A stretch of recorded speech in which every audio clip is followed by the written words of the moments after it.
자, 오후에 살펴볼 하나님의 말씀은 고린도전서 11장입니다.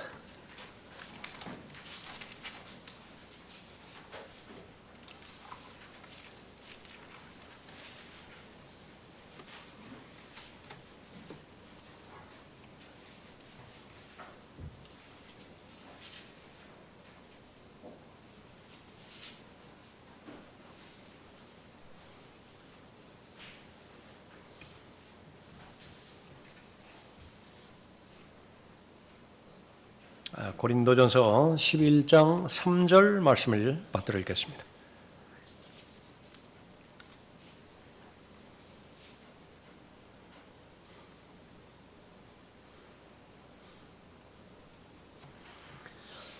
그러나 나는 너희가 알기를 원하노니 즉 각 남자의 머리는 그리스도시요 여자의 머리는 남자요 그리스도의 머리는 하나님이시니라. 기도하겠습니다. 아버지 하나님, 무더운 날씨 가운데서 부활의 증인으로서 맡겨주신 하나님의 은혜의 복음을 신실하게 증거하고 전파한 귀한 그 지체들로 인해서 감사를 드립니다. 죄인들의 죄들을 위해 죽으시고 묻히셨다가 성경 예언대로 부활하신 예수 그리스도를 어떠한 죄인이라도 마음으로 믿고 또 영접하면 구원받는 또 하나님의 은혜의 대상이 되어지는데 그 사실들을 하나님의 피로 사신 지역교회에 맡겨주셨습니다. 그 일에 대한 증인으로서의 그 역할을 감당하는 한 사람 한 사람 늘 주님의 영으로 충만하게 채워주시고 그 마음을 담대한 가운데 잘 구비시켜 주시어서 지상에 일어나는 어떠한 일보다도 가장 귀한 위대한 가치 있는 일임을 그 확신을 계속해서 지니고 지치거나 낙심하지 않고 계속해서 하나님 앞에서 그 일들을 잘 감당해 나갈 수 있도록 귀히 역사해 주시기를 간구를 드립니다. 오후에도 주님 앞에 최상의 경배 드릴 수 있도록 모든 여건을 구비시켜 주셨습니다. 하나님 앞에 드려지는 이 경배는 반드시 영으로 드려야 되고 또 진리로 경배 드려야만 하나님께서 기뻐 받아주십니다. 진리의 말씀인 한글 킹제임스 성경을 저희들에게 허락하여 주셨고 그 말씀의 권위로 하나님의 염원인 진리의 지식 가운데 잘 다다를 수 있도록 인도하여 주시니 감사를 드립니다. 하나님의 원수인 마귀는 하나님을 공격할 때 하나님의 사람들을 공격하며 하나님의 책인 진리의 성경을 공격합니다. 한글 킹제임스 성경을 안팎으로 공격하고 있는 모든 어두움의 세력들 하나님께서 처단해 주시고 막아주시고 또 분쇄시켜 주실 것을 저희들 지속적으로 기도하고 있습니다. 얼마 남지 않은 이 지상에서의 생애가 믿음과 실행에 있어서 이 최종 권위로 고백하고 있는 한글 킹제임스 성경을 고백하고 있는 모든 믿음의 사람들에게 더욱더 하나님의 능력으로 다가가 주셔서 하나님의 전신갑옷으로 매일마다 무장시켜 주시며 그 말씀의 능력으로 하나님께서 맡겨주신 일들을 잘 감당해 나갈 수 있도록 보호해 주시고 또 복 주시기를 간구를 드립니다. 본문 말씀 주님의 음성으로 전달할 때 저를 주님의 영으로 충만하게 채워주십시오. 듣고 있는 회중들 모두 들을 수 있는 귀를 허락해 주시며 무엇보다도 특별히 오늘 선포된 하나님의 말씀에 마음으로 온전히 순종함으로 인해서 인내의 모든 과정을 통하여 말씀을 통해서만 얻을 수 있는 그런 열매 맺을 수 있도록 복 주시기를 간구를 드립니다. 이 시간을 온전히 주님 손에 부탁드리오며 주 예수 그리스도의 이름으로 기도드렸습니다. 아멘.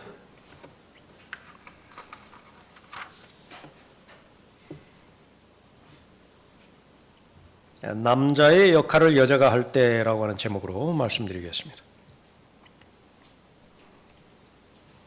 고린도 교회에 많은 일어나는 현실적인 문제들을 잘 다루다가 이제는 그리스도의 몸 안에서 남자와 여자의 위치가 바뀌어졌을 때에 일어날 수 있는 문제를 다루고 있습니다. 하나님께서 직접적으로 계획하신 유기체에 해당되는 조직체가 있습니다. 그것은 바로 가정과 교회입니다. 하나님께서 가장 중심적으로 관심을 가지고 바라보시는 대상인 만큼 마귀도 변함이 없겠죠. 하나님께서 별로 중요하게 여기시지 않는 것을 마귀도 별로 중요하게 여기시지 않습니다. 하나님께서 별로 중요하게 여기시지 않는 것은 무엇입니까?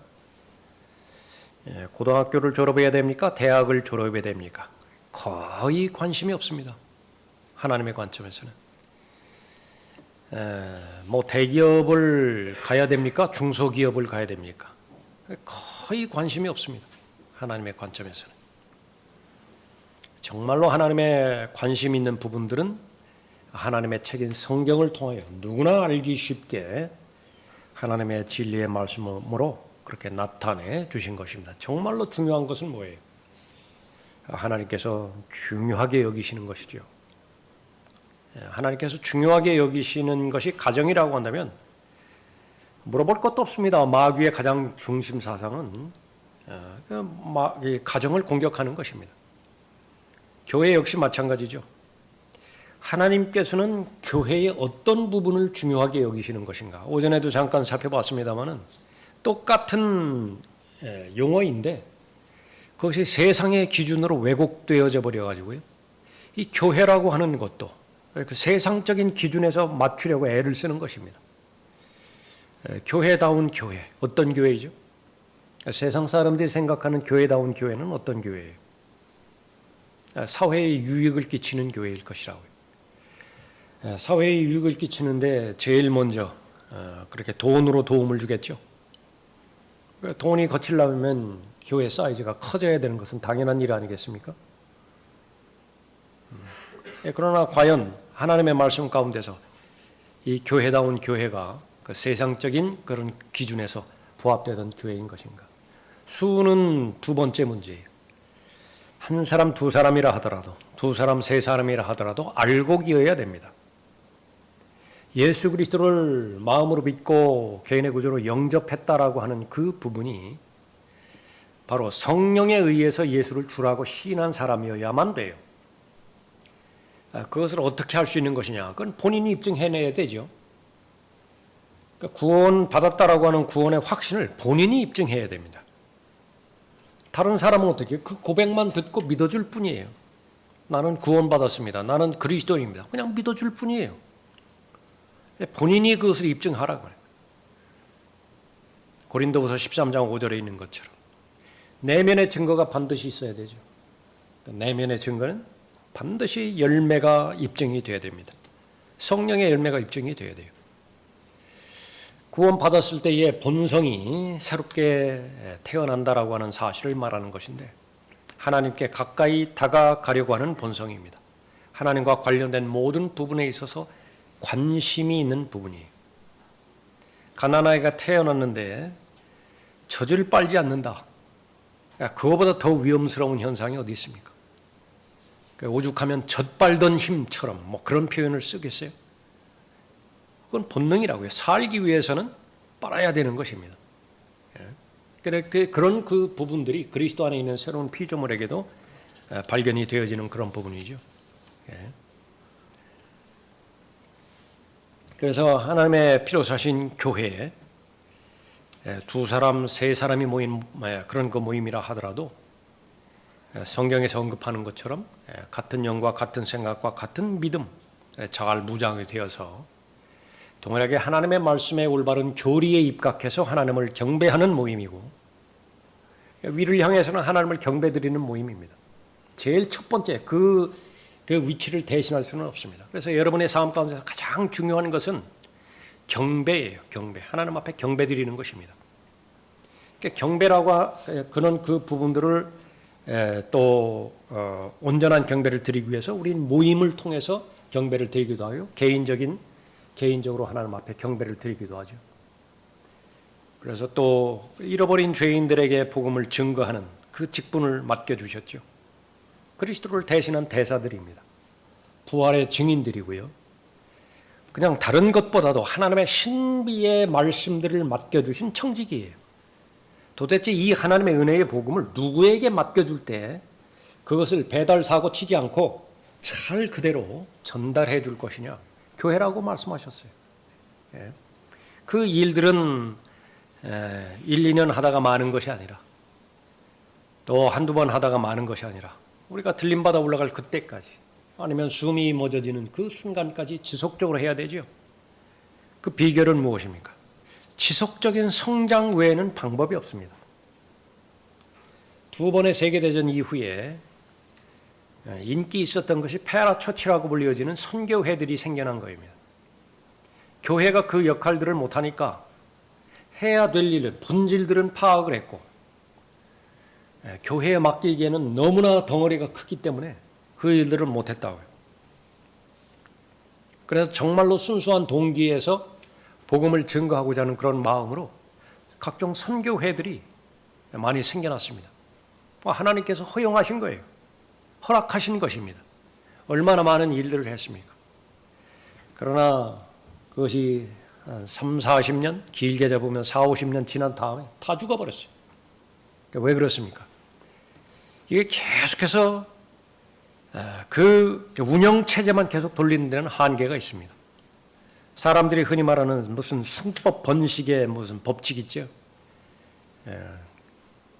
내가 1년에 2사람 구령을 하고 2사람만 구령하자. 두 사람만 더 많이 하지도 말고. 그럼 그 구원받은 그 사람도 역시 마찬가지로 1년에 2사람만 구령하자 말이에요. 그러면 30년, 40년이 되기 전에 이 지구는 전체가 다 복음화된다고. 간과하는 것이 몇 가지 있는 것인데 그 가운데 하나는 지속적으로 그 대를 이어서 그 사역이 진행되기 위해서는요. 반드시 성장이 멈추면 안 됩니다. 계속해서 성장해야 돼요. 열기가 식어져서는 안 되는 것입니다. 개인의 삶 가운데서도 마찬가지입니다. 개인의 삶 가운데서도 지속적으로 하나님과 동행하고 맡겨주신 하나님의 일들을 잘 감당하기 위해서는 무슨 그런 그 선교에서 만들어낸 무슨 법칙이라든지 아니면 전도 방법이라든지 이거 계속해서 돌려가지고 된다는 것은 아닙니다. 그것이 바로 하나님의 말씀을 올바로 나누어서 공부해야 되고 아들을 아는 지식에까지 잘 이르르는 동시에 그 하나님의 지식으로 말미암아서 참된 자유를 내가 경험을 해야 됩니다. 그것은 하나님의 말씀을 내가 경험해 가는 것이지요. 하나님의 말씀을 정말로 마음으로 믿었더니 그 일이 내 마음과 내 삶 가운데서 이루어지더라 그 말이에요. 그러니까 그것을 내가 가지고 있어야 돼요. 그렇지 않다라고 한다면 목사의 강요에 의존할 수밖에 없습니다. 그러니까 옆 사람의 분위기에 휩쓸릴 수밖에 없어요. 목사가 있을 때는 하는 것 같은데 언제까지 있어주나요? 본인이 알아서 해야 되는데. 그래서 하나님의 피로 사신 교회라고 한다면 하나님 앞에 영과 진리로 경배드리는 경배자이고요.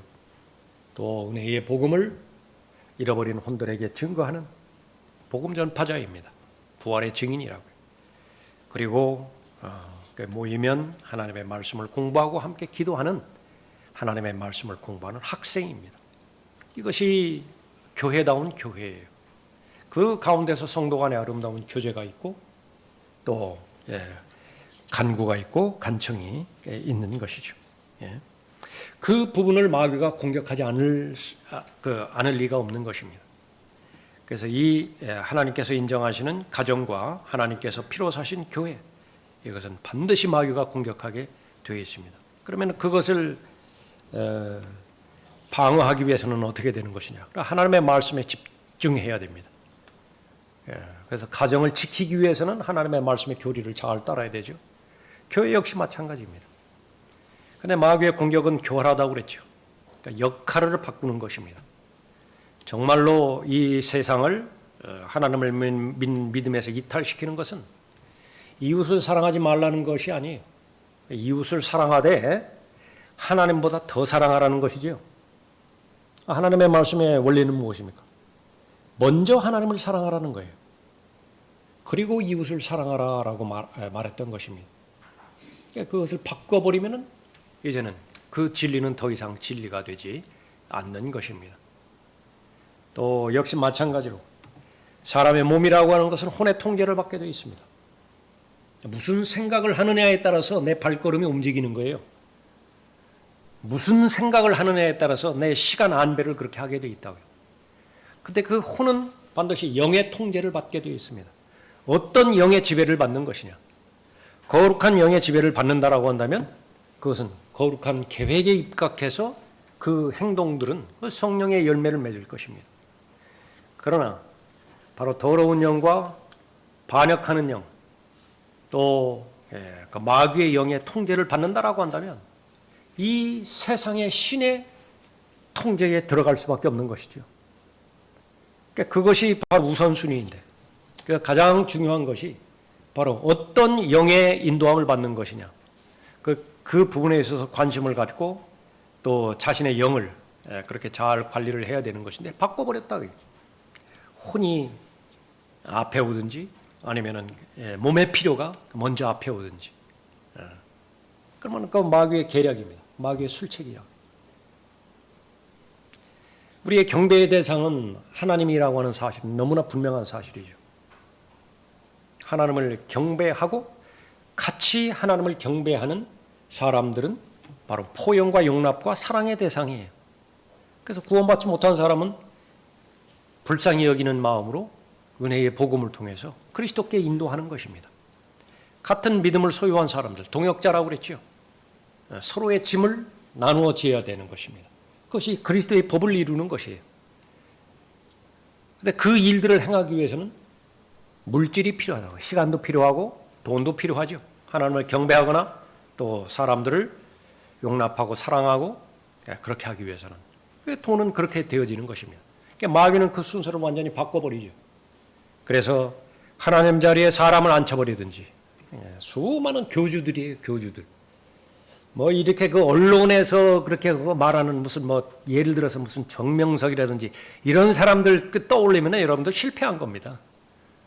그건 그 부분들은 전혀 갈등과 충돌의 대상이 되질 않아요. 정말로 복음이 있다라고 하는, 나름대로 진리를 수행한다라고 하는 그런 교회들의 시장들이에요. 목사들, 지도자들 얼마만큼 그 교주 자리에 앉아가지고 오세요. 하나님 행세를 하고 있는 것입니다. 하나님을 두려워할 줄을 배워야 지혜와 지식을 얻게 되어지는 것인데, 세상에 하나님 두려워하는 것보다 사람을 두려워하는 것이 훨씬 더 커버렸다. 그것을 어떻게 하는 것이냐?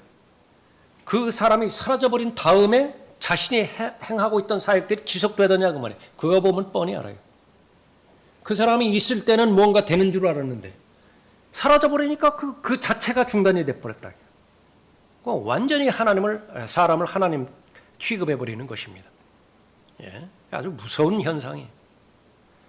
더 나아가서 돈을 하나님 자리에 앉혀버렸죠. 정말 세상에 할 짓이 없어서 하나님의 진리의 말씀, 이 거룩하다라고 하는 이 종교를 수단으로 해가지고 돈벌이 수단을 삼아요. 정말로 세상에 할 일이 없어서 그 짓을 하면서 돈을 벌고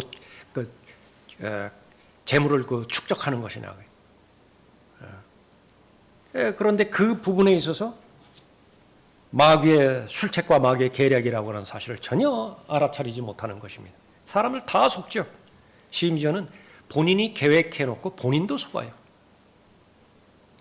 한 번, 두 번 양심의 가책에 걸리는 그런 정도가 있겠지만은, 그러나 반복이 되다 보면 자신이 자신의 말을 속여버리니까, 말의 힘은 그렇게 능력이 있습니다. 거짓말이라 하더라도 계속 반복하면 그것이 참으로 자신에게 참된 진리로 받아들이게 되는 것이죠.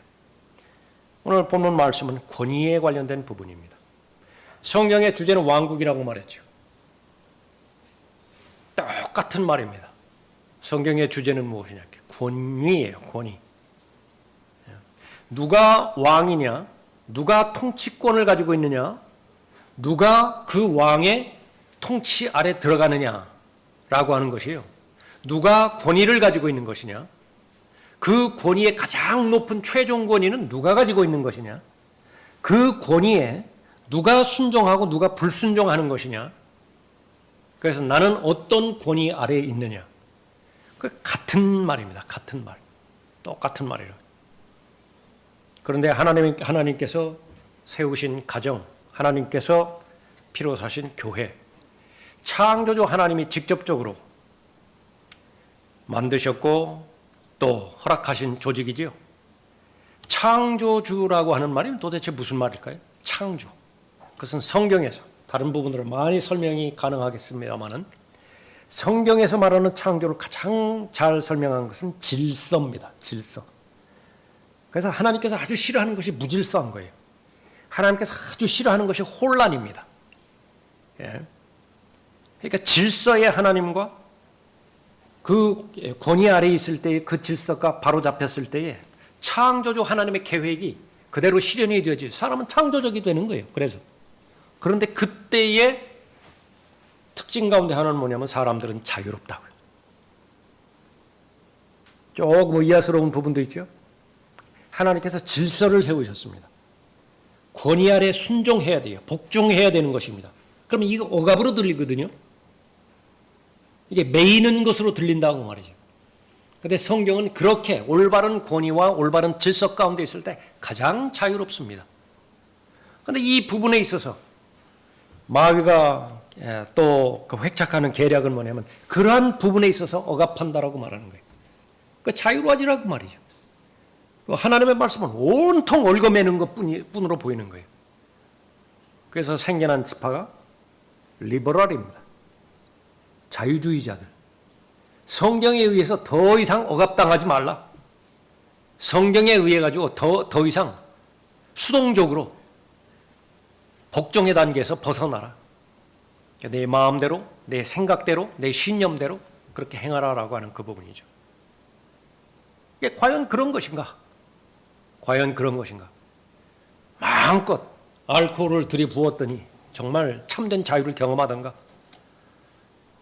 마음껏 방종해 보았더니 그 하나님의 권위에서 이탈해 봐서 말이죠. 근데 정말로 자유로워지던가? 죄가 들어오기 이전에도 하나님의 질서 가운데 있을 때에 사람은 가장 행복했습니다. 죄가 들어오기 이전의 세상이 그랬다고 말해요. 죄가 들어온 이후에는 더 말할 것도 없습니다. 반드시 차선이지만은 권위 아래 있어야 되는 것이죠. 오늘 본문 말씀은 누가 머리냐라고 하는 거죠. 그러나 나는 너희가 알기를 원하노니 반드시 알아야 돼요. 고린도 교회 이 성도들은 이걸 몰랐어요. 그래가지고 지금 그 다음 장부터 나오는 이 이제 그 방언과 관련돼서 여자들이 있어야 되는 영적인 위치, 엉망진창이 돼버린 거예요.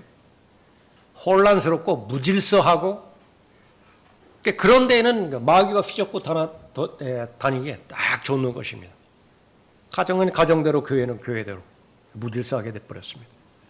그래서는 안 되는 것이라 말합니다. 그래서 각 남자의 머리는 그리스도시요 여자의 머리는 남자요 그리스도의 머리는 하나님이시니라. 여성 해방운동 주로 1960년부터 70년대에 그 서구에서 그렇게 시작하고 아주 활발하게 활동이 되었던 여성 해방운동입니다. 여성이 억압당하니까 여성의 권리를 해방시켜주자. 그래서 여성의 권리 신장, 또 성차별 철폐, 남녀 평등 이런 것들을 주장하는 운동을 여성 해방 운동이라 그렇게 말하고 있죠. 요즘에 와서는 이제 페미니즘이라고 하는 말로 그 대체가 되어집니다. 그리고 성평등 운동 그렇게 자주 언급을 하고 있죠. 두 가지 영역에서 접근을 했는데 하나는 법적, 사회적 차별 철폐입니다. 여성은 투표권이 없었어요. 여성 해방 운동의 결과 여성도 투표권을 가지게 되었습니다. 고용에 있어서 평등하게 될 수 있었고요. 임금 차별 이 부분들도 어느 정도 해소가 됐습니다. 그리고 교육 기회. 여자가 그렇게 많이 배워서 뭐 하느냐? 그 다음에 이제 병행해서 나간 부분이 성 역할의 해방입니다. 이 부분을 주장을 하기 시작했어요. 그러니까 전통적으로 여자는 집에 머물러야 된다. 이 부분들도 성경을 많이 오해한 그런 부분이죠. 자매들은, 여자들은 그 집안일을 잘 돌봐야 되는 것인데 그것이 집안에만 들어 있으라고 하는 말이냐? 성경에서는 그런 말이 없어요. 오히려 더 확장해서 말씀하고 있는 그런 부분이죠. 그래서 이 부분에 대한 오해가 한국은 특히 피해를 많이 입었는데 한국 남자들이 어떤 부분이냐면 고유 문화권 때문에 그렇습니다. 동양 문화권 때문에. 가부장, 유교에서 말하는 가부장 있죠. 가부장. 또 그렇게 그 다른 이 아시아권에서도 마찬가지로 가부장적 그 제도. 그것이 성경에서 말하는 남자의 권위와 완전히 혼합이 되어져 버려가지고서 자기 입맛에 맞게 그냥 그 주장을 해버렸습니다. 그냥 억압 아닌 억압으로 드러나 버렸어요. 얼마나 많은 사람이 성경에서 말하는 권위가 아닌 대대로 이어져 나오는 남자로서의 가부장적인 그 권위를 성경적 권위로 주장함으로 해서 엉망으로 만들어버리는 것인지 아주 피해입니다. 남자도 피해를 입는 것이고 여자도 피해를 입는 것입니다. 그래서 가정에만 머물러 있어야 한다라고 하는 전통적 관념에서 이것은 문화지요. 각종 사회 영역으로 정치 영역으로 적극적으로 활동에 참여해야 된다. 그렇게 언급했던 것입니다. 그리고 이 부분들이 이제 더 급진적으로 나아갔을 때 남성과 대립을 하게 됩니다. 적으로 간주하는 거예요. 그래서 가정제도 자체에 대해서 거부도 합니다. 그 가운데 지금까지 오는 것이 무슨 비혼인이 이런 거 있죠? 뭐 싱글맘이니 이런 거. 그런 거 다 거기에서 파생돼서 나오는 것입니다.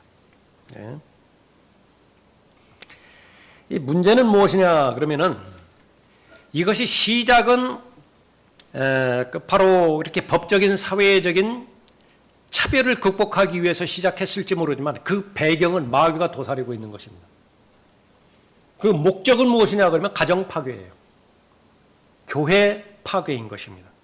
그래서 가정에서의 여자의 그 위치를 남자의 위치와 동등하게 만들어 버린다라고 하는 그런 미명하에 엉망으로 만들어 버리는 것입니다. 조금 있으면 이제 남자가 임신하게 될 것이라고요. 무언가를 이제 바꿔놓을 거예요. 그래서 그것이 평등이라고 보고 또 성차별 폐지라고 그렇게 보는 것입니다. 어떠한 성경에서도 여성을 억압하지는 않습니다. 오히려 참된 기독교 신앙이 들어감으로 인해서 진정한 의미에서의 여성 해방 운동이 실현이 되는 거예요. 우리나라만 해도 보십시오. 우리나라만 한다 하더라도 그 남존여비 사상 비율로 따지면 우리나라가 이 조선이었을 때요. 그 상위에 속해요. 노비 그 비율을 따진다고 한다면. 그런데 그것이 일제의 강점기를 거치고 그 다음에 적극적으로 기독교 그 문화가 들어오게 되었을 때 비로소 여성들도 자신의 역할들 그렇게 되찾게 이렇게 되어지는 것이죠. 이슬람권 한번 보세요. 여자들이 그렇게 사는 것인가. 그러나 기독교 신앙이 참된 기독교 신앙이 들어갔을 때 진정한 의미에서의 그 여성 인권 그것이 존중이 되어지는 것이죠. 창세기 1장 27절에 의하면 하나님께서는 사람을 남자와 여자를 하나님의 형상으로 이렇게 창조하셨습니다. 또 이 복음 안에서 은혜 안으로 들어왔을 때 갈라디아서 3장 28절에 의하면 거기에는 어떠한 민족적인 차별도 없습니다. 유대인이나 이방인이나 차별이 없어요. 더 나아가서 남자와 여자의 차별도 없다라고 그렇게 말하고 있습니다. 그래서 예수 그리스도 안에서 하나예요. 그리스도인이라고 하는 이름 하나인 것입니다. 에베소서 5장을 대표적으로 해서 남자에게 주어진 역할이 있고 여자에게 주어진 역할이 있죠. 근데 그것이 바로 성경에서 언급하고 있는 남자의 역할이고 여자의 역할입니다. 빛이 들어오죠. 열이 발산을 합니다. 전기에는 반드시 플러스 극과 마이너스 극이 있어야 돼요. 플러스만 선호한다. 마이너스를 열등시한다. 그러면 그것은 이루어지지 않습니다. 플러스 마이너스 둘 다 전기라고 하는 그런 그 점에서는 동등하지만 역할이 다른 거예요. 역할 자체가 다르다. 그래서 하나님의 빛이 드러나기 위해서는 반드시 남자는 남자의 역할을 해야 되고 여자는 여자의 역할을 그렇게 해야 됩니다. 성경 안에서 그 역할들을 우리가 잘 살펴봐야 됩니다. 지금 이 부분들이 엉망이 돼서 가정에서는 역시 마찬가지로 실질적인 의미에서 가정의 머리, 여자의 머리가 남자가 아니에요. 요즘 세태도 그렇고요. 제가 지켜볼 때도 그렇습니다. 무슨 뭐 그 이전에 그 목사들은 그 말할 것도 없고요. 무슨 뭐 정확한 표현은 아닌데 무슨 베갯속 사역인가 뭐 그런 얘기 있었죠. 이 앞에서는 뭐 요란하게 떠들고 하는데 잠자리에 들어가지고서 그 아내하고서 아내의 의견을 그대로 받아들이는 거예요. 막 목사가. 그래서 그 실현을 한다. 그 정말로 하나님의 필요사신 교회인가? 하나님께서 그 목사에게 권위를 위임해서 그 권위대로 그렇게 가는 것인가? 엉망이 돼버리는 거죠. 여기서 또 성경에서 언급하고 있는 그 여자로서의 위치, 이것은 특별하게 바울 당시 성경이 기록되었던 1세기 때의 특정한 상황이기 때문에 그 상황 자체를 있는 그대로 맥락 그대로 여기서 받아들여서는 안 된다. 비유적으로 해석합니다. 상징적으로 해석하죠. 문화적 맥락적으로 받아들여서 여자 집사도 생겨가고 여자 목사까지 생겨간다. 예. 성서 침례교회에서 여자 집사가 생기는 것은 꽤 오래됐습니다. 아직까지 여자 목사는 없어요. 그러나 곧 생길 겁니다. 왜 그렇죠? 왜 거기까지 해요? 왜 여자 집사는 인정을 하는데 여자 목사는 인정을 안 하는 거예요? 예. 그 맥락까지 다 가는 것이며, 나는 여자가 가르치는 것이나 남자에게 권위를 행사하는 것을 허락지 아니하노니 다만 조용할지니라. 디모데전서 2장 12절 말씀입니다. 여기서 나오는 또 핵심 부분이 권위입니다. 권위는 사용되어져야 되죠. 행사되어져야 됩니다. 두 가지 맥락이 있습니다. 권위의 목적은 세우는 데 있어요. 반드시 그렇습니다. 권위가 없으면 세워지지가 않아요. 성도가 목사의 권위를 인정하지 않으면 교회는 그것은 성경적 교회가 아닙니다. 세워지지 않아요, 더 이상. 그런 상태에서는 교회는 어떻게 운영이 되어지는 것이냐? 그러면 민주주의로 운영될 수밖에 없습니다. 그러니까 투표하는 거예요, 투표. 마찬가지로 가정에서 아버지의 권위라든지 남편의 권위가 없다라고 한다면 여러 가지로 뭐 구구절절하게 다른 변명거리 동원해서 설명할 것이지만 그 가정은 원활하게 이루어가는 가정이 아니에요. 그거는 하나님께서 권위를 부여해 주셨다고 하면 그 권위는 반드시 사용해야 됩니다. 올바르게 사용되어야 돼요. 올바르게 사용되어지는 대표적인 사람이 예수 그리스도와 사도 바울입니다. 예수 그리스도는 섬김을 받으려 오지 않고 섬기기 위해서 오셨어요. 그 섬김의 과정을 통해서 권위가 자연스럽게 세워집니다. 확립이 됩니다. 그래서 마지막에 지상명령을 내리셨을 때 한 사람도 이의를 달지 않고 그대로 그 지상명령에 순종을 하죠. 죽기까지 순종을 하는데 그것이 교회사의 역사예요. 수천 년 동안 피 흘린 발자취라고요. 권위가 있기 때문에 순종을 하는 것입니다. 권위를 주장할 때 권위주의가 됩니다. 그것은 하나님께서 절대로 허용하지 않는 것입니다. 베드로전서 5장에서 지배하려고 하지 말라고 그랬죠. 하나님께서 맡겨주신 양무리들 더러운 이익 때문에 하지 말고 또 하나는 지배하려고 하지 말라고 해요. 그러니까 지배하면은 그러면 지배당하는 사람들이 세워지는 것이냐? 아니에요. 세워진다라고 하는 것은 하나님 앞에 독립된 삶을 보장하는 것을 말하는 것인데 빨리 독립해서 내보내야 된다고. 스스로 살게 만들어야 된다라고요. 그런데 떠나 보낼 때까지 온전한 인격체로 만들어 줘야 되죠. 사회적으로 사회적으로나 인격적으로나 아니면 영적으로 빨리 독립을 시켜야 된다고요. 그래야 자기가 중심이 돼서 그렇게 살아가게 만들죠. 예. 그런데 이 부분들을 사용을 하지 않고 행사하지를 않았다. 그럼 아무 일도 일어나지 않아요. 행사해야 되는데, 사용해야 되는데 사용하지를 않았다. 또 하나의 문제는 그 역할을 여자가 가져갈 때입니다. 분명히 지역교회에서의 목사의 역할이 있고 목사의 지위가 있는데 그것을 집사가 가져가 버렸다. 다수라고 하는 이름으로 회중이 가져가 버렸다. 그것은 성경에서 언급하는 것은 아닌 것입니다. 나는 여자가 가르치는 것이나 남자에게 권위를 행사하는 것을 허락지 아니하노라. 우리 그 자매들이 교회에서 하는 역할 중에서 아주 소중한 역할은 우리 주일학교 교사들입니다. 여기서 가르치는 것이나 권위를 행사하는 대상은 남자들이에요. 남자들에게 권위를 행사하지 말라고 말해요. 공개적으로 나타나지 말라고 해요. 다만 조용할지니라 그렇게 말하고 있는 그런 그 부분입니다. 창조주 하나님 가장 중요하게 여기시는 것은 권위이고 또 질서를 강조하는 것입니다. 하나님께서 아담을 정죄한 첫 번째 죄가 무엇이냐? 아내가 범한 첫 번째 죄는 우리 잘 알고 있죠.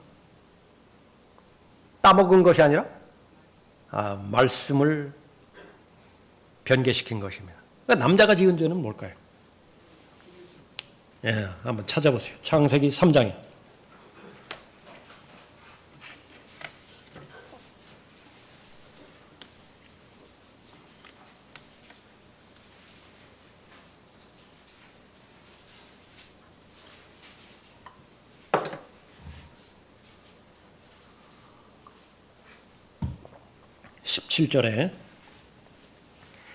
또 하나님께서 아담에게 말씀하시기를 내가 내 아내의 음성에 경청한 까닭에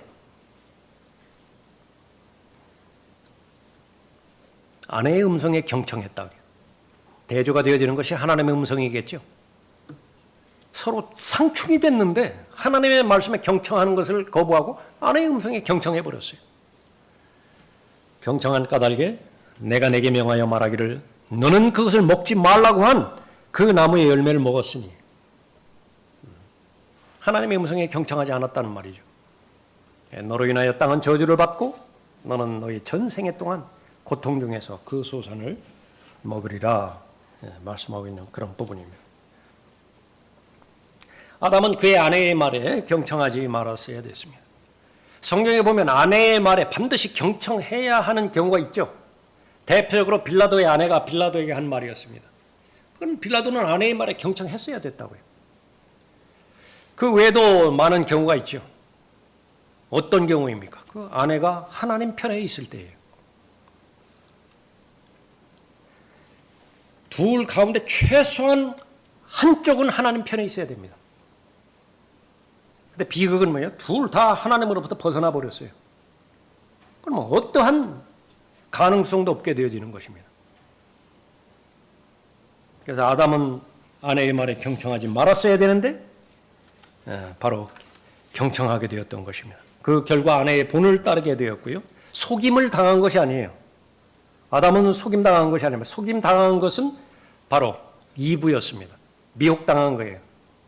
그런데 이 아담이 오셔서 십자가에 그렇게 죽으실 예수 그리스도를 예표하는 인물이었거든요. 아내를 얻기 위해서 죽은 것입니다. 그래서 아내의 말에 순종함으로 인해서 하나님의 말씀에 불순종하는 그런 결과를 갖게 되었던 것입니다. 그래서 아담은 범죄함으로 인해서 자신에게 고통을 가져왔을 뿐만 아니라 아내에게도 고통을 가져왔고 또 태어나는 모든 인류에게도 고통을 가져왔던 것입니다. 유전병 그렇게 가지고 태어나는 자손들이 있죠. 널리 알려져 있는 그 유전병 가운데는 그 삼성가의 그 이병철 씨 그 가문으로 해서 했을 때 그 이병철 씨 딸도 그 병에 걸렸고 그 사촌도 그 병에 걸려서 무슨 그 휠체어 타고 다니고 그런 부분 있잖아요. 얼마나 고통스러워요. 부모로부터 당뇨병 유전자를 가지고 태어났다. 그러니까 평생 조심해야 됩니다. 평생 관리를 해야 돼요. 그래야 현명한 삶을 사는 것입니다. 고혈압을 가지고 태어났다. 부모의 고혈압을 그대로 유전을 받아가지고 태어났다. 그러면 그 마찬가지예요. 평생 신경 써야 됩니다. 그것이 안전한 거예요. 근데 그것과는 비교할 수 없는 사망이라고 하는 유전인자를 가지고 태어났다. 그게 없어야 되는데 사망이라고 하는 DNA가 하나 딸려와서 나한테 들어온 거예요. 그 처참한 것이 바로 죄의 시작이었습니다. 그 17절 페이지에 그 전절 보시고 16절에 여자에게 말씀하시기를 내가 너의 고통과 너의 임신을 크게 늘리리니 내가 고통 가운데서 자식들을 낳을 것이요 너의 바람은 내 남편에게 있을 것이니 남편이 너를 주관할 것입니다.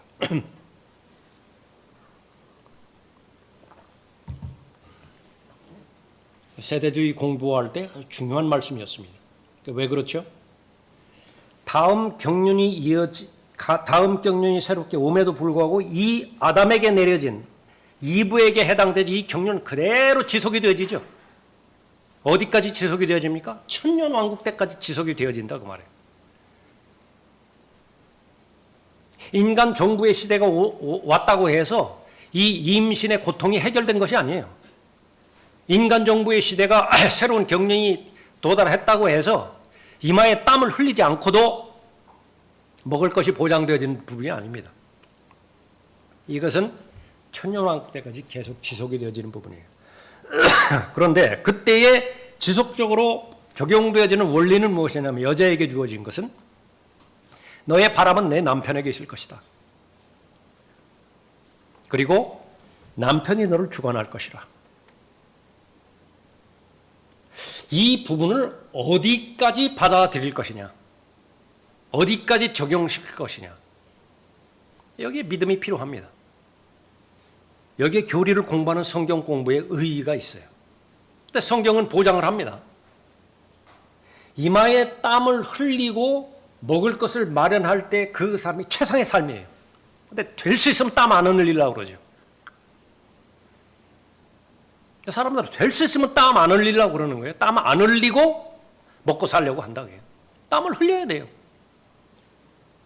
마찬가지로 여기서도 너의 바람은 내 남편에게 있을 것인데 여기서 자유로워지려고 하는 거예요. 독립하려고 하는 거예요. 그리고 나서 남편이 너를 주관할 것이다. 오히려 반대로 여자가 남자를 주관하려고 하는 그런 경향으로 흘러가 버린다. 모든 고통, 그것은 바로 이브가 저지른 죄 때문에 시작이 되었다라고 그렇게 말하고 있습니다. 자, 이제 현대에서 이 말씀을 실행할 때 가장 어려운 그 부분들을 신약 성경에서 기록을 하고 있는 부분인데, 신약 성경에서 아내에 대해서는 더 연약한 자라고 규정짓고 있습니다.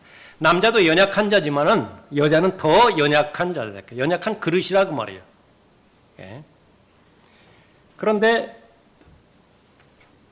이 남자와 여자의 관계는 몇 주 전에 우리가 살펴봤던 것처럼 남편이 구령자이고 남편이 하나님의 일을 섬기고 있고 그렇게 동행하는 가운데 아내는 집에서 남편이 그 일들을 자유롭게 할 수 있도록 계속 모든 일들을 다 행하고 있죠. 그럼 믿어야 돼요. 그러면 같은 상속자입니다. 같은 하나님의 은혜의 생명의 상속자라고요. 그러니까 서로가 존중해야 돼요. 서로가 인정을 해야 되고. 그런데 하나님의 말씀에서 벗어나서 아내의 입장에서 남편은 저렇게 해서 두드러지게 하나님의 일들에 막 전폭적으로 쓰임받고 또 두드러지게 그런 결과를 가지고 있는데 나는 아무 표시도 없이 이렇게 하는 것이냐. 그러면 하나님의 말씀 잘 모르는 거예요. 대전제 조건은 남편이 구령자여야 됩니다. 남편이 하나님의 말씀에 사역을 감당하고 있어야 되죠. 주일학교 교사를 하든 무슨 거리 설교를 하든 교회에서의 직분을 맡고 잘 감당을 하든 그 상태에서 아내가 열심히 돕고 하면 그 같은 상속을 이루어지는 거예요. 그런데 어렵게 만드는 것이 바로 존경할 구석이 없는 거죠. 순종할 구석이 있어야 순종을 할 텐데 처음부터 끝까지 다 못마땅한 것입니다. 그때에 하나님께서는 믿음이 필요하다라고 그렇게 보는 것입니다. 남편에게 하나님께서 권위를 주셨다면 그 권위를 주신 그 최종 권위, 그것을 인정할 수 있느냐 인정할 수 없느냐라고 하는 거예요. 그것을 인정해야 됩니다. 그러면 큰 믿음을 소유하는 것이에요. 대표적인 예로 아브라함과 사라의 경우를 들었습니다. 사라가 아브라함을 보고 주라고 고백했어요.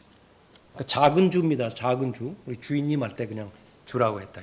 근데 그때의 배경이 아브라함이 자기 살 길 찾고자 자기 아내를 누이라고 속여서 팔아버리려고 그랬다. 그럼에도 불구하고 사라는 아브라함을 주라고 불렀다. 하나님께서 가장 높이 있는 최종 권위인 하나님께서 친히 간섭하셨다고요. 그러니까 막을 거 다 막으셨다고요. 그리고 책망할 거 책망하시고 그렇게 나가셨는데 그 사실까지 믿을 수 있어야 됩니다. 예. 그래서 인간 남편을 숭앙하고 또 인간 남편을 존중하라. 그 말의 결론이 아니라고 말이죠. 예. 그래서 여러 가지 예들을 말씀하고 있잖아요. 아내는 믿는데 남편이 아직 믿지를 않아요. 그럴 경우에 어떻게 해야 되는 것이냐. 그 믿지 않는 남편이 계속해서 살자고 그러면 살아야 되는 거예요. 먼저 내가 헤어지려고 해서는 안 된다. 성경적 원리예요. 근데 그렇게 사는데 성경 보지 말라고 하고 교회 가지 말라고 하고 폭력을 행사하고 그럴 때는 하나님 앞에 일일이 아뢰드리는 것입니다. 하나님께서는 반드시 처리하게 돼 있죠. 그래서 남편의 법으로부터 해방시켜버리든지 다시 말하면 남편을 죽여버리시든지 자유롭게 되는 것입니다. 아니면 남편이 먼저 헤어지자고 한다고요. 버려버리든지 그러면 자유롭게 되는 거예요. 이 사실조차도 캐톨릭의 영향을 받아서 근본주의 교회들에서 이혼은 무조건 죄라고 그렇게 잘못 가르치니까 함정에 들어가게 되어지는 부분이죠. 그러나 그 외의 경우라고 한다면 바로 순종하는 것입니다. 직접적으로 하나님을 섬기는 데 있어서 해당 사항이 없는, 다시 말하면 비본질적인 부분에 있어서는 다 용납하고 포용하는 거예요. 그것은 바로 남편보다 그 위의 권위인 하나님을 인식해서 그 행위를 그렇게 하는 그 부분이죠. 하나님께서는 그 부분들을 받아들이셔서 하나님의 방법대로 해결하시는 것입니다. 주인의 권위가 있고 그 권위 아래에 있는 종이 있죠. 골로새 3장에서 주인과 종의 그 관계 가운데까지도 말씀하신다. 그런데 그 모든 부분들을 허락하시고 또 간섭하신 분이 하나님이세요. 그 하나님의 권위를 인정하라. 하나님께서 도대체 뭐라고 말씀하셨느냐. 그것만 알기만 하면 되는 거예요. 그런데 정말로 이 남편과 아내와의 그 관계 가운데서요. 이 남편과 아내와의 관계 가운데서 이 권위의 힘, 그것을 인정하는 데 있어서는 가정을 지켜내는 그런 그 비결이 담겨져 있는 것입니다. 못난 남편은 못난 남편이고 하나님은 하나님이에요. 저하고 아내하고 말다툼 할 때가 가끔 가다가 있는 것이 아니라 꽤 있습니다. 그런데 그 남편의 마음이 완전히 꺾어져 버리고 아내에 대해서 새롭게 보아지는 경우가 두 가지가 있는데 제 경우에는 그럼에도 불구하고 제 설교를 들어요. 핸드폰 통해서. 저 같으면 어림도 없어요. 그렇게 말다툼하고 그 동일한 사람이 한 설교를 그렇게 듣는다? 그거는 어림도 없습니다. 또 하나는 구령 시간 되면 같이 가요. 같이 가는 내내 아무 소리 안 하죠. 뭐 할 얘기가 있겠어요? 근데 남편은 두렵습니다. 그때. 그 아내의 그런 반응에 대해서 두려운 거예요. 똑같이 말하지만 못난 남편은 못난 남편이에요. 그러나 하나님은 하나님이에요. 남편이 못났다고 해서 하나님까지 못난 하나님이 그 되어서는 안 되는 그런 그 부분이라. 하나님께서는 이 가정이 하나님의 권위와 하나님의 질서 가운데서 잘 유지되기를 바랍니다. 그것이 합쳐져서 바로 하나님의 피로산 교회가 유지가 되어지는 것이죠. 남편들아 너희 아내를 사랑하고 가혹하게 대하지 말라. 조금 전에 살펴봤던 것처럼 가혹하게 대하는 그 원인 가운데 하나가 하나님의 말씀을 왜곡시킨 것이죠. 특히 가부장적인 그런 권위, 남자라고 하는 그 부분에 있어서. 심지어 어떤 경우에는요, 그러면은요, 둘 다 결혼하지 않았어요. 처녀 그리스도인이고 총각 그리스도인이라고 말이죠. 근데 총각 그리스도인이 남자의 권위를 행사하는데 처녀 그리스도인이 또 그것을 또 굴종을 해요. 그런 것은 절대로 아니에요. 부부간의 권위를 말하는 거예요. 부부간에. 아직 결혼하지도 않았는데 무슨 남자의 권위가 있고 뭐 여자가 순종하고 그런 것이냐. 근데 그것이 자연스럽게 받아들여질 정도로 가부장적인 제도가 그렇게 누르기, 전체를 부풀게 그렇게 해버렸다라고 하는 그 부분입니다. 남편은 최종적인 결정을 해야 됩니다. 아내가 도와야 돼요. 최종적인 결정을 남편이 해야 돼요. 역량이 있으면 아내가 그것을 최선을 다해서 도와야 됩니다. 특히 영적인 영역에서는 마찬가지. 결론적으로 오늘 본문 말씀을 통해서 왜 남자가 아내의 머리가 되어야 되는 것이냐. 성경에서는 분명하게 말합니다. 교리적으로 말해요. 교리적으로. 다른 부분에 있어서는 어떨지 모르지만은 영적인 부분에 있어서는 여자가 약합니다. 받아들여야 됩니다. 특히 우리 자매님들 받아들여야 돼요. 영적인 부분에 있어서는 남편보다 더 연약해요. 그것을 더 연약한 그릇이라 그렇게 말씀하고 있는 부분입니다. 왜 그러냐면 그 원인에 대해서는 바로 디모데후서 2장에서 언급한 것처럼 남자가 속은 것이 아니라고 말씀하세요. 여자가 속은 거예요. 여자가 더 미혹되기 쉬워요. 그런데 그 부분이 창세기에서 일어났던 그 일들이 경륜이 바뀜에도 불구하고 지속적으로 적용되어진다는 사실을 반드시 받아들여야 됩니다. 어디까지가? 천년왕국까지. 예. 그렇게 하다가 예수 그리스도를 개인의 구주로 믿고 마음에 영접하여 그리스도인이 되었을 때 신분상으로 볼 때에는 차별이 없습니다. 그래서 순서가 하나님이고 그리스도이고 남자이고 여자라고 지금 말씀하는 것이죠. 그러나 그것은 역할입니다. 직분을 말하는 것입니다. 그러나 그 가치에 있어서 그러면 차별을 두는 것이냐? 절대로 하나님께서는 그 가치에 있어서 차별을 두는 것은 아닌 것입니다. 디도서를 통해서 디모데후서를 통해서 에베소서를 통해서 목회서신을 통해서 한결같이 말하는 것은 이 영적 권위, 그것은 남자에게 주신 권위이고 여자에게는 주어지지 않았다. 그리고 특별히 교회에 관련돼서 집사에 관련돼서 또 목사에 관련돼서 부분은 반드시 한 아내의 남편이어야 된다. 그런데 그 한 아내의 남편이라고 하는 그 배경은 권위를 강조한 것입니다. 남자에게 권위를 행사하도록 하나님께서는 허락하지 않으셨어요. 들림받아 골라 그때까지 계속해서 그 원칙과 원리는 이루어져야 되어지는 것입니다. 남자의 머리는 주 예수 그리스도시죠. 여자의 머리는 남자입니다. 예수 그리스도의 머리는 하나님이라 그렇게 말씀하고 있습니다. 계속해서 강조하는 것이지만 구원에 있어서 하나님의 자녀에 있어서 남자와 여자와는 차별이 없는 것입니다. 하나님께서는 가정이 하나님의 창조 원리대로 질서 가운데서 잘 유지되기를 원합니다. 그러기 위해서는 한 가지 방법밖에 없어요. 하나님께서 세우신 권위 안에 그 질서를 유지를 해야 됩니다. 많은 경우 권위가 부여되어졌음에도 불구하고 게으름 때문에 그 권위를 행사하지 않았어요. 깊이 생각하고 싶지가 않는 부분부터 시작해서 책임 떠맡고 싶지가 않거든요. 여자가 창조되기 이전에 남자에게 통치권이 주어졌습니다. 성경의 순서를 보면. 그리고 나서 그 다음에 남자로부터 여자가 창조가 된 것입니다. 통치권은 남자에게 주어져 있다고요. 그래서 남자는 남자대로 그 역할들을 잘 감당해야 되는데 훨씬 무겁습니다. 여자의 역할보다 훨씬 더 무거워요. 아내를 사랑하되 적당히 사랑하는 것이 아니라 목숨을 내놓고 사랑하라라고 하는 것이 성경의 수준입니다. 그러한 남편에게 아내가 하나님의 권위의 말씀을 받아들여졌을 때에 그것은 순종하라고 그렇게 말씀하는 것이죠. 돕는 자입니다. 돕는 자. help, meet.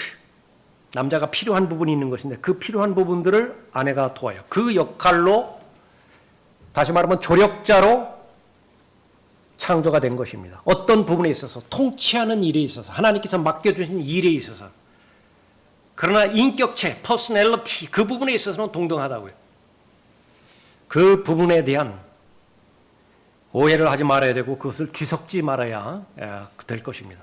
그래서 그 일들이 다 이루어졌을 때에 하나가 되는 거예요. 일이 하나가 되는 것이라고요. 다른 말로 하면 상속을 받을 때 공동으로 상속받는 것을 말하는 것입니다. 예수 그리스도께서 받으실 상속을 내가 같이 받는 거예요. 왜 그렇죠? 아내니까. 예수 그리스도 신랑 아니에요? 그리스도의 몸된 신부는 신부라고요. 같이 받는 거예요. 공동 상속을 받는 것이라고. 그것을 확장한 것이 베드로전서 3장에서 언급하는 것처럼 하나님의 은혜에 따라서 공동으로 하나님의 생명의 상속자라 그렇게 말하고 있습니다. 마귀가 인류를 공격할 때 여자에게 먼저 접근했습니다. 아담이 속은 것이 아니라 여자가 속아 범죄하였습니다. 그런데 이 원리는 바울의 말이 진리라고 한다면 오늘날에도 그대로 지속이 돼야 돼요. 이 사실을 남편의 입장에서는 분명하게 알고 아내를 보호해야 되고요. 영적으로 보호를 해야 됩니다. 어느 정도 보호를 해야 돼요? 무책임하면 안 돼요. 무책임하면 안 된다. 사람들이 아직까지도 오해하고 있는 그런 부분 가운데서요. 교회에서 일어나고 있는 일들, 그 부분들을 제 아내도 다 알고 있는 것으로 알아요. 뭐 엊그제도 한 경우 그런 경우 있을 것 같더라고요. 그거 잘못한 거예요. 제가 생각했을 때에 아내를 평가절하해서 많은 것이 아니라 감당하지 못할 얘기는 절대로 이야기하지 않습니다. 그런데 다른 사람들은 아는 것처럼 아내에게 그 이야기를 한다. 어리석은 거예요. 왜 자기가 져야 될 책임을 아내에게 떠넘기는 것입니까? 그렇다고 해서 무슨 해결책이 있어요? 해결책도 없다고요. 더 나아가서 자식들이 알아서는 그 자식의 영적 성장과 인격 성장에 방해가 되어지는 요소가 있습니다. 그거 말하면 안 돼요. 무책임한 사람은 모조리 있는 거 없는 그냥 다 떠버린다. 대책이 있어야 되죠. 그럼 알았으면은 그거 뭐 이제 걱정하고 근심하고 어두워질 거 아니겠어요? 그것을 극복할 수 있는 힘이 있느냐? 없어요. 그런 그 역할들을 하나하나 관찰해서 하나님 앞에 상의 드리고 이것이 바로 아내와 공유할 문제인 것이냐. 그러나 최종적으로는 외롭다고요. 결정을 본인이 내려야 된다고요. 결정을 잘 내리게 됐을 때 아내들도 역시 마찬가지로 지금까지의 그 가정생활에 어떠했든지 간에 오늘 다시 한번 하나님의 말씀의 원리, 가정을 이루기 위한 말씀의 원리를 우리가 살펴봤었죠. 그 부분을 봤을 때 남자의 역할을 여자가 할 때 사탄이 틈타는 것입니다. 가정의 교두보를 한번 사탄이 마련했다 보세요. 가정이 어떻게 되어지는 거죠. 남자 입장에서는 남자가 가정을 다스리지 않는다라고 한다면 여러 가지 원인이 있겠죠. 일찌감치 자기가 포기해버렸든지 그 가정은 바로 엉망으로 되어진다라고 하는 사실을 아는 것입니다. 돈을 잘 벌 수 있는지는 모르지만 이웃이 그렇게 인정할지 모르지만 뭐 자식들이 잘 될 수 있을지 모르지만 그러나 적어도 성경적 관점에서 볼 때 하나님께서 바라보실 때 그 가정은 가정이 아니라 그 부분들을 마귀가 던져주는 아주 심오한 계략과 술책이라고 잘 인정을 해서 우리가 들림 받아갈 때까지 여러분의 가정보다 더 소중한 그런 기관이 어디 있습니까? 교회도 마찬가지고요. 하나님께서 여러분에게 허락해 주신 그 합법적인 가정, 하나님의 권위 아래에 있어서 잘 지켜내고 또 남편이나 아내나 하나님으로부터 동일하게 동일한 상속자가 되기를 바랍니다. 기도하겠습니다. 아버지 하나님, 창조주 하나님께서는 창조의 질서를 가정에게 두시었고 또 주님의 생명을 내어놓고 주님의 피로 사신 지역 교회를 또 마찬가지로 질서 가운데서 또 보호하시고 또 운영해 나가고 계시며 마귀의 목표는 가정을 파괴시키는 것이고 또 교회를 파괴시키는 것입니다. 참된 권위가 행사되지 못하게 방해하는 것인데 자신의 역할들이 잘 주어져 있습니다. 주님의 허락하신 권위 가운데서 순종하게 해주시고 또 권위를 올바로 잘 행사할 수 있도록 인도하여 주셔서 본을 보이신 예수 그리스도처럼 온전한 섬김의 모든 과정들을 통해서 부여해 주신 그 권위가 올바로 잘 사용되어지고 또 행사되어질 수 있도록 귀히 역사해 주시기를 간구드립니다. 그래야 이 마지막 날들에 온통 무질서하고 온통 혼란만이 가중되어지는 이 악한 현 세상 가운데서 하나님의 능력의 가정 또 하나님의 능력의 지역 교회로서의 그 역할들을 잘 감당해 나갈 수 있도록 보호해 주시고 복 주시기를 간구드립니다. 주 예수 그리스도의 이름으로 기도드렸습니다.